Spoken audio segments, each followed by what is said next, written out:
할렐루야. 저는 오늘 여러분들과 함께 어둡고 긴 터널을 지나는 성도들을 위하여 이런 제목으로 주님의 말씀을 전하고자 합니다. 지금 상황이 어떻게 보면 긴 터널을 지나는 그런 상황 같아요.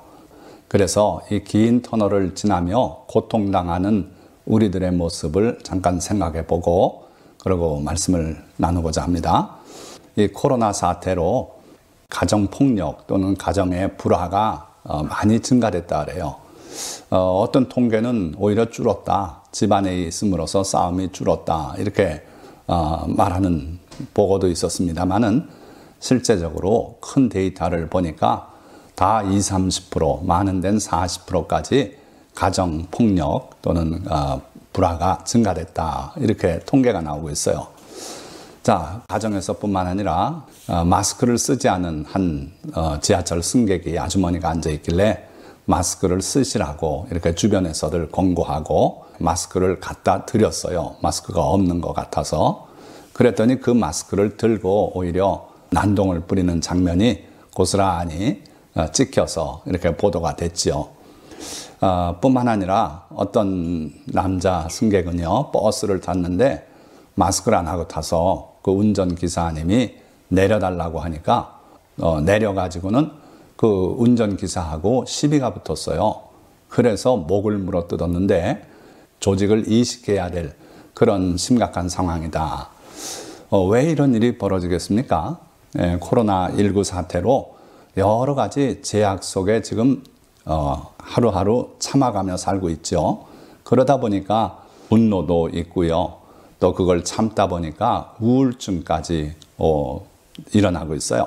그러니까 코로나 사태 때문에 오는 여러 가지 참 우울하고 슬픈 그런 현상들, 정신적인 질환까지 가져온다 하는 얘기고요. 그리고 개인 이름을 거명하지는 않겠습니다만은 헐리우드의 영화 제작자인 이분은 아파트 27층에서 뛰어내려서 목숨을 스스로 끊어버린 그런 사태까지 발생했는데 코로나 사태 때문에 사람들이 참지 못하고 이런 일을 벌이고 있는 거 아닌가 하는 그런 우려가 있는 거죠. 저는 어렸을 때 어둡고 긴 터널을 지나는 꿈을 꾼 적이 있어요. 또 실제 생활이 그랬어요.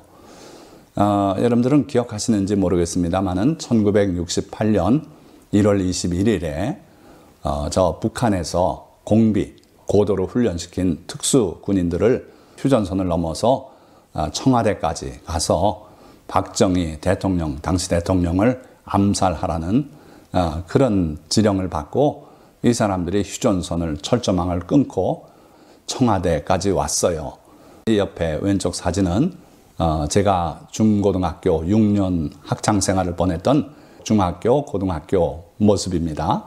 요거는 제가 고등학교 입학식 날 아버지와 함께 찍은 사진인데 그 뒤에 보이는 산이 바로 북악산이에요. 그 산에서 이쪽으로 내려오면 우리 중고등학교고 저쪽으로 내려가면 청와대입니다. 그런데 제가 중학교 1학년을 마치고 이제 2학년으로 올라가려는 그런 즈음이었어요. 그 당시에는 그때 일주일 넘게 방학들을 했습니다. 그래서 방학하기 바로 전날 팔씨름이 벌어졌어요. 한 15분간 열심히 힘을 다해서 버텼는데 결론이 안 났습니다. 그리고 다음 수업 시간은 다가오고 그래서 중단하고 책상을 정리하고 그때 속이 울컥해서 앞에 나가서 침을 뱉어보니까 피가 보였어요. 순간 겁이 났지요. 그러나 선생님이 들어오시고 수업이 진행되는 동안 잠시 잊어먹고 있었고요. 그날 이제 집에 가서 자는데 신음소리를 내면서 하면서 피를 토하기 시작하는데 세수대야를 갖다 받쳐놔줘서 한참을 토하는데 제가 내려다 보니까 세수대야 반이 피예요. 그래서 나는 이렇게 죽는구나. 그러면서 하나님께 제 영혼을 부탁드립니다 하고 그런 간절한 기도를 드리면서 의식을 잃었어요. 그때가 바로 1968년 1월 아마 한 15일이나 16일이나 그때쯤 돼요. 왜 제가 그거를 기억하냐면 바로 그때 68년 1월 21일 날 1.2.1 사태가 벌어진 거예요. 자, 그래서 3달마다 또는 6개월마다 엑스레이를 찍으면서 약을 많이 먹었어요. 한 주먹이 되는 그 약을 하루에 3끼씩 먹고, 그 당시엔 약이 그렇게 좋지 않아서 그랬습니다. 그러면서 어느 날 꿈속에서 긴 터널을 지나가는 자신을 보게 됐어요. 그런데 그 터널은 컴컴하고 캄캄한 그런 터널이었어요. 어디가 끝인지 모르고 가는데 주변에서 물이 뚝뚝 떨어지고 밑에는 물이 한쪽으로 흐르고, 그걸 느끼면서 가는데 정말 참담했지요. 그런데 얼마 가다가 저 앞에 한 분이 또 가고 계신 걸 제가 느꼈어요. 봤어요. 흰 옷을 입으신 분이고 지팡이를, 구부러진 지팡이를 들고 앞을 가시는데, 자세히 보니 예수님이에요. 그래서 제가 힘을 다해서 그분을 따라가야겠다 그러고 따라가는데 그분이 점점 가까워지고요. 드디어 그분의 뒤에까지 왔어요. 그런데 이제 앞이 환해지면서 터널이 끝난 거예요. 그래가지고 그분이 터널을 나서는데 옆으로 오른쪽으로 가시기 위해서 방향을 트시는데 제가 옆모습을 봤어요. 제가 참 안타까운 거는 그 예수님의 앞모습을 보고 예수님을 끌어안고 예수님과 몇 마디 말씀이라도 나눠봤으면 얼마나 좋았겠습니까? 그런데 제 영적 수준이 거기뿐이 못 미치는가 봐요. 그래서 예수님의 뒷모습, 예수님을 따라 쫓아가고 지팡이를 들고 흰옷을 입고 가시는 그 예수님의 모습, 그리고 예수님의 옆모습까지 보고는 꿈에서 확 깼어요. 이 꿈이 제게는 평생 잊혀지지 않는 꿈 중에 하나예요. 오늘 코로나 사태를 지나는 모든 성도님들이 이와 같은 또 하나의 긴 터널을 지나고 있는 것이 아닌가. 답답하지요. 성도님들과 만나고 싶어도 만날 수 없지요. 가고 싶은 곳이 많아도 갈 수가 없습니다. 그런 상황 속에서 하루하루를 보내는데 다 평안한 것 같으나, 그러나 우리가 긴 터널을 지나고 있다. 그건 틀림없는 사실인 것 같아요. 왜 하나님께서 우리로 하여금 인생에 이런 긴 터널을 지나게 하시는가? 분명히 하나님께서는 모든 일, 우리에게 허락하시는 그 모든 일들이 다 합력하여서 선을 이루게 하려고 그런 일들을 허락하신다 이거예요. 그래서 이번 코로나 사태도 여러분들에게 지금 당장은 괴롭지만 시간이 지나고 나면 여러분들의 유익이 되고 여러분들에게 선이 되기 위해서 하나님은 그렇게 섭리하고 계시다. 우리 하나님은 앞을 내다보시는 분이고 우리의 생각과 다른 높은 생각을 가지고 계시기 때문에 지금의 이 긴 터널이 여러분들 평생에 큰 교훈이 되고 여러분들의 영적 성장을 가져오는 귀한 하나님의 섭리다. 이걸 믿으시기를 주님의 이름으로 축원드립니다. 자, 그래서 오늘 설교 말씀은 간단해요. 여러분들을 위로하고 싶어 하시는 하나님의 마음을 제가 전하는 것뿐이에요. 그래서 성경에 기록된 몇 개의 말씀들을 여러분들에게 전하고자 하는 겁니다. 첫째는 이사야 40장 1절에서 2절 말씀을 보면 너희는 위로하라. 내 백성을 위로하라. 너희는 예루살렘의 마음에 닿도록 말하며 그것에게 외치라. 자, 여러분들도 잘 아는 말씀이고 귀한 말씀이에요. 그런데 여기서 우리가 잘못하면 빠뜨리기 쉬운 것이 내 백성을 위로하라는 말씀이에요. 우리 하나님은요, 물론 자비로우신 하나님, 은혜로우신 하나님, 노하기를 도대하시는 하나님, 신실하신 하나님, 영원히 변치 아니하시는 하나님이시나 특별히 그 하나님의 은혜를 누구에게 허락하시는가? 자기 백성에게 허락하셔요. 이 원어로는 암미, 이가 나의 그런 뜻이고요. 암이 백성입니다. 근데 때로는 하나님께서 자기 백성을 향해서 로암미라고 하라 그러셨어요. 로는 아니란 뜻이에요. 부정어예요. 암미에게 말하기를 로암미, 나의 백성이 아니다. 왜? 언제 그렇습니까? 하나님을 등지고 우상을 섬기고 절하고 하나님이 내려주신 모든 복을 우상 숭배에 쓰고 이럴 때 하나님은 노여워하시면서 자기 백성을 로암미라고 부르라고 그러셨어요. 내 백성이 아니다. 자기 백성이 그러한 모습으로 사는 걸 안타까워서 하시는 말씀이에요. 그러나 어떻든 하나님은 암미, 내 백성을 위로하라고 말씀했고 자기 백성에 대한 특별한 그 사랑과 배려와 은혜를 주시기를 원하셔요. 그걸 갖다가 하나님의 loving kindness, 자애로운 사랑이다. 영어로 그렇게 번역했는데 원어로는 헤세드라 그런다 그랬죠. 헤세드는 하나님의 차별적인 사랑이에요. 많은 우리 그리스도인들이 착각 속에 살아요. 우리 하나님은 누구나 사랑하신다. 물론 그런 사랑이 있어요. 아가페의 사랑이 그런 성격이 있습니다.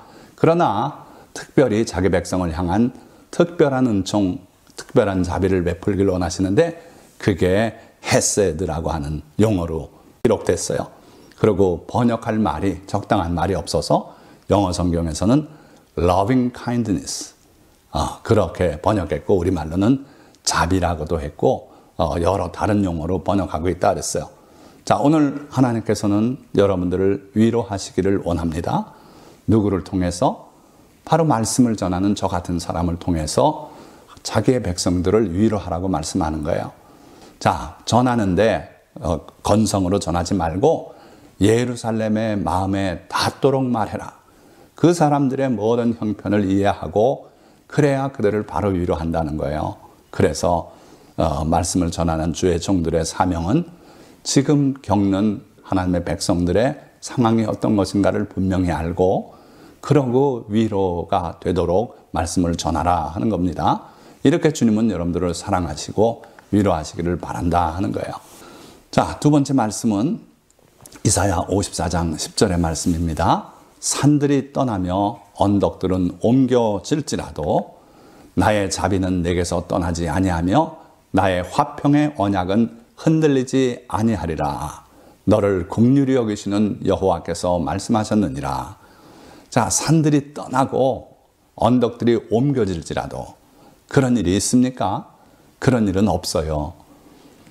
그래서 시편 기자는 내가 산을 향하여 눈을 들리라. 나의 도움이 어디서 올까? 그렇게 외쳤어요. 왜 산을 향하여 눈을 듭니까? 그 산은 영원 전부터 있었고 영원 후까지 변치 않고 그 자리에 있을 하나님의 창조 작품입니다. 그래서 우리가 산을 볼 때 거기서 하나님의 성품을 느낄 수 있고 그렇기 때문에 내가 산을 향하여 눈을 들리라 이렇게 고백했어요. 자, 그런데 오늘 하나님의 말씀은 그 산들이 떠나가고 언덕들도 옮겨질지라도 설령 그렇다 할지라도 나의 자비는 내게서 떠나지 아니하겠다 그랬어요. 여기서 자비가 바로 헤세드, 하나님의 차별적 사랑이에요. 그래서 하나님께서는 자기 백성을 애굽에서 구출해 내실 때 이 헤세드 사랑으로 그들을 대하셨어요. 그래서 애굽 사람들이 겪는 고통 중에 재앙 중에 상당수는 하나님께서 자기 백성들에게 임하지 않도록 그렇게 하셨어요. 이것이 바로 헤세드, 자비라고 번역된 하나님의 차별적 사랑이에요. 그러니까 하나님의 차별적 사랑은 여러분들에게서 떠나지 아니하시겠다는 거예요. 여러분들이 하나님의 백성이 된 이상, 예수 그리스도를 믿어 하나님의 자녀가 된 이상 하나님의 헤세드 사랑은 떠나지 않겠다는 거고요. 나의 화평의 언약은 흔들리지 아니하리라. 하나님께서 헤세드 사랑을 주셔서 우리 마음속에 자리 잡고 있는 것이 있는데 그게 뭐냐면 바로 샬롬이에요. 샬롬. 예수님께서도 마지막 날 약속하신 게 뭡니까? 내가 나의 평안을 너에게 주노라. 내가 주는 것은 세상이 주는 것과 같지 않다. 그랬었어요. 바로 샬롬의 약속이에요. 그래서 우리가 주님을 바로 믿는다면은 하나님의 차별적 사랑이 우리에게 있고요. 그건 영원히 떠나지 않는다 그랬어요. 그리고 우리 마음속에는 샬롬, 평안이 흔들리지 않고 강물처럼 흘러 넘친다 그러셨어요. 자, 이 약속을 하시는 하나님은 누구신가? 너를 긍휼히 여기시는 여호와라 그러셨어요. 스스로 계신 하나님, 우리를 긍휼히 여기면서 우리를 돌보시길 원하시는 그 하나님이 이 말씀을 하고 계시다 하는 거예요. 오늘 이 말씀이 여러분들에게 임하고 여러분들을 위로하시기를 주님의 이름으로 축원드립니다. 자, 세 번째 말씀은 여호와는 너를 지키시는 이시라. 여러 번 말씀드렸어요. 시편 121편 5절에서 7절 말씀 보니까 여호와는 너를 지키시는 이시라. 하나님의 직업이 우리를 지키는 보디가드 같은 분이시라는 거예요. 이게 말이 됩니까? 우리가 하나님을 섬기고 하나님의 성전을 우리가 지키고 하나님의 강단을 지키고 우리가 하나님을 지켜드려야 될 줄 아는데 아니고 여호와는 너를 지키시는 이시라. 여호와께서 내 오른쪽에서 내 그늘이 되시나니 낮의 해가 너를 상하게 하지 아니하며 밤의 달도 너를 해치지 아니하리로다. 낮에도 지켜주시고 어두운 밤에도 지켜주시겠다는 거예요. 낮에는 우리를 해칠 수 있는 것이 이 당시 팔레스타인 지방은요, 장렬하는 태양의 열기예요. 그 태양의 열기 속에 이를 가다 쓰러질 수도 있고 그런데 그 낮의 해의 열기가 너를 상하게 하지 아니할 것이다. 밤의 달, 요즘은 조명이 얼마나 밝습니까? 지금 이것도 조명이 6개입니까? 5개인가 켜 있는데, 자, 이때는 조명이 없는 때입니다. 기껏 횃불 또는 등불이에요. 그런데 그 밤에는 그래서 위험이 도사리고 있어요. 길을 가다 보면 숨어있는 강도에게 해를 당할 수도 있고 그래요. 그런데 그 밤의 어두움, 밤의 달도 너를 해치지 아니하리로다. 이게 하나님의 약속이에요. 이 말씀이 여러분들의 자산이 되시기를 주님의 이름으로 축원드립니다. 자, 이어서 시편 91편 지존자의 은밀한 곳에 거주하며 전능자의 그늘 아래 사는 자여, 그가 너를 그의 깃으로 덮으시리니 내가 그의 날개 아래에 피하리로다. 하나님의 날개가 있다면 그 하나님의 날개 아래 우리가 피하는데 누가 와서 우리를 해칠 수 있겠습니까? 하나님께서 너를 그의 깃으로 덮으시리니 내가 그 날개 아래 피할 것이다. 언제 그렇습니까? 우리는 자꾸 조건을 잊어버리는 경우가 많아요. 1절에 그 조건이 있어요. 지존자의 은밀한 곳에 거주하며 전능자의 그늘 아래 사는 자여. 이게 하나님의 보호를 받는 조건이 되고 있어요. 우리가 지존자의 은밀한 곳에 거주해야 돼요. 은밀한 중에 보시는 그 하나님 앞에 사는 그런 사람들, 그런 사람을 지존자의 은밀한 곳에 거주하는 자라 그랬어요. 그리고 또 전능자의 그늘 아래 사는 자요. 전능하신 하나님을 믿는 그 큰 믿음을 가지고 하나님께 모든 것을 아뢰고 기도응답 받고 승리하며 사는 그런 성도들, 그들이 바로 하나님의 날개 그늘 아래 피하는 자라는 거예요. 그래서 여러분들이 다 이와 같은 복을 누리실 수 있길 바랍니다. 하나님과의 은밀한 관계가 있어야 돼요. 하나님께 간절히 기도한 것이 응답받은 그런 체험이 있어야 돼요. 어려운 문제가 있을 때 하나님의 도움을 구해서 승리한 그러한 체험이 있을 때 그는 늘 어려움이 있을 때마다 하나님의 날개 그늘 아래 피하고 보호하심을 받게 된다 하는 거예요. 자, 이런 성도님들 되시기를 축원드립니다. 자, 그리고 이사야 40장 31절 말씀에 오직 여호와를 앙망하는 자는 새 힘을 얻으리니 독수리가 날개치며 올라가면 같을 것이요. 얼마나 귀한 말씀입니까? 이 말씀 모르는 사람 없지요? 그러나 이 말씀을 알면서도 우리가 이 말씀처럼 살지 못할 때가 많아요. 왜 그렇습니까?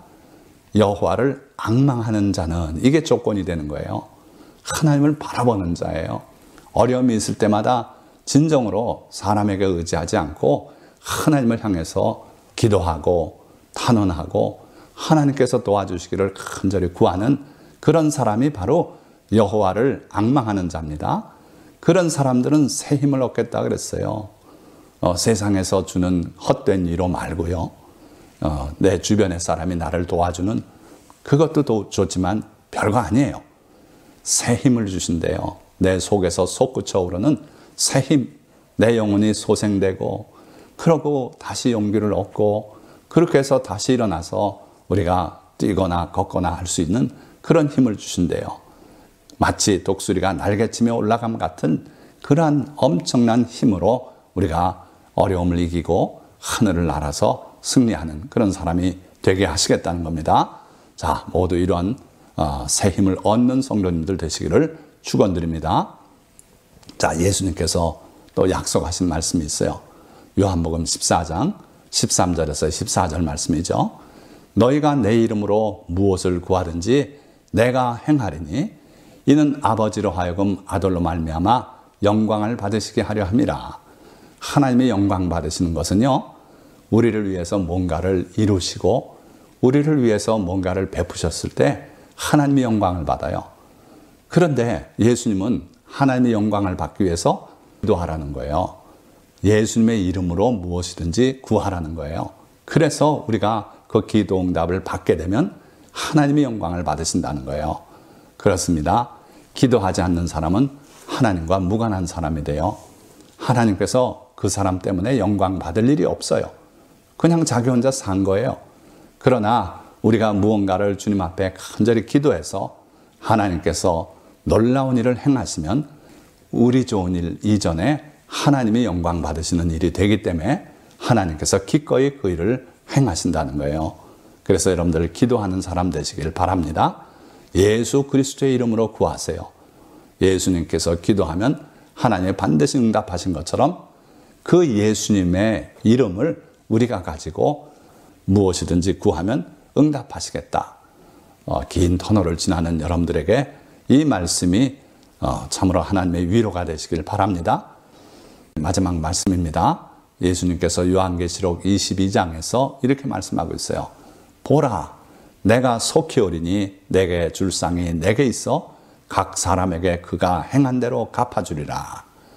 자, 우리 주님은요, 여러분들이 지금 비록 고달프고 어려운 그 긴 터널을 지나고 있지만 여러분들을 위해서 줄 상을 가지고 계시다는 거예요. 속히 와서 그 상을 주겠다. 각 사람이 일한 대로 갚아주겠다. 이렇게 말씀하고 있어요. 그러니까 요즘은 교회도 못 나가고 인터넷으로 겨우 예배 드린다는 분들을 많이 제가 접하고 있어요. 자, 그럴 때 이게 하루 이틀이지요. 자꾸 계속되니까 몇 달이 지나고 나니까 점점 믿음들이 위기 상황 속에 들어가요. 그러면서 믿음에 대한 회의도 갖기 쉽고요. 그동안에 교회를 위해서 열심히 일했던 그런 것도 다 이제 지나간 일이고 한낱 꿈과 같이 그렇게 느껴질 때가 있을 거예요. 그러나 주님은 그렇지 않습니다. 여러분들이 주님을 위해서 수고했던 그 땀방울 하나하나, 여러분들의 그 사랑하는 마음 하나하나, 여러분들이 주님을 위해 헌신했던 그 모든 순간들을 주님은 다 잊지 않고 기억하고 계시고 그것을 상으로 주시고자 주님이 많은 상을 준비해 가지고 계시다는 거예요. 그래서 여러분들에게 주님께서 오셔서 여러분들이 주님을 위해서 일한 대로 행한 대로 갚아주시겠다고 말씀하고 있어요. 어떻든 여러분들이 주님을 위해서 했던 작은 일까지도 기억하고 갚아주시는 분이 우리 주님이시다. 이 말씀을 기억하시고 주님을 위해서 헌신을 다할 수 있는 여러분들이 되시기를 주님의 이름으로 축원드립니다. 자, 말씀을 맺겠습니다. 우리 주님은 긴 고난의 터널을 지나고 있는 성도들을 긍휼히 여기고 위로하시기를 원하십니다. 산과 언덕이 우리 곁을 떠나는 한이 있어도 주님은 우리가 주님을 의지하고 사랑하는 한 우리를 떠나지 않으시고 우리가 이 터널을 다 지나가도록 함께 하시고 지켜주실 것이며 세상 끝날까지 동행하실 것입니다. 그리고 우리는 주님의 헤세드 사랑 안에 살며 평강과 기도응답의 은혜를 누리고 독수리처럼 날아올라 승리하게 될 것입니다. 이런 복을 다 누리는 성도님들이 되시기를 주님의 이름으로 축원드립니다. 기도하겠습니다.